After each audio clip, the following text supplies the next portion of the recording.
If your Gmail storage is full and you want to free up space quickly, this tutorial will show you the easiest way to clean up your Gmail storage, Google Drive, and Google Photos.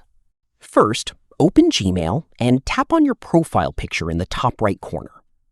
Now, at the bottom, you'll see how much Google storage you've used.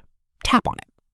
Here, you can check which Google service is using the most storage, like Gmail, Google Drive, or Google Photos. If Google Drive is taking too much space, open it and delete any large or unnecessary files. After deleting them, make sure to open the trash folder and permanently empty it. Otherwise, the storage won't be cleared completely. Now, to clean up Gmail storage, go back to Gmail and select the emails you no longer need. You can remove old emails, spam emails, promotions, or social emails to free up Gmail space faster. Simply tap Select, choose the emails, and then tap the trash icon to delete them. One important thing. After deleting emails, go to the trash folder and empty it manually.